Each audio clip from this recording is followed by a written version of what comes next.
श्री गोपाळ कृष्ण भगवान की जय। लीळा नंबर 94। पुरात पोतांना नातोबासांचे रक्षण। एके दिवशी सर्वज्ञांना सकाळचा पूजा वसर झाला। नंतर सर्वज्ञ फिरायला गेले। सिंह नारायणाच्या पश्चिमेस भांडे भेदनाजवळ उभे राहिले। गंगा दोन्ही काठ भरून वाहत होती। सर्वज्ञ म्हणाले, ओ वानऱ्या मंडळीका, तुम्ही एवढ्या पुरात पलीकडे जाल हो?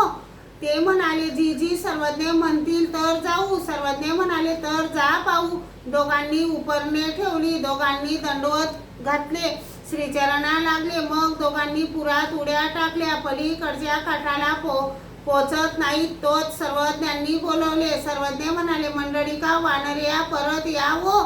सर्वज्ञांनी उपरणे दाखवून बोलवले आणि दोघे परतले, मध्यभागी आले आणि पुन्हा जायला सांगितले। पुन्हा बोलवले, भट्टोबास पोहून आले, पण नाथोबा मात्र व्हायला लागले। तेव्हा भक्तजन ओरडले, जी सर्वज्ञांचा दास नाथोबा व्हायला लागला जी।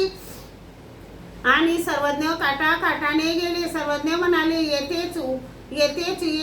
येतेच हो मंडळीका, येतेच हो मंडळीका, असे म्हणत सर्वज्ञांनी उपरणे फिरवले आणि नाथोबांना एकाएकी ठाव लागला।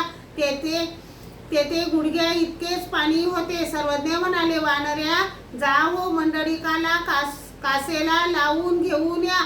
भट्टोबास पोहत गेले व कासेला लावून घेऊन आले। दोघे श्रीचरणा लागले। सर्वज्ञ म्हणाले, काय हो मंडळीका, वावले की?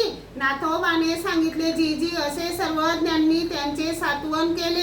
सर्वज्ञांनी आपल्या भक्तांचे रक्षण केले। यांचे भक्तजनांना आश्चर्य वाटले। श्री गोपाळ कृष्ण भगवान की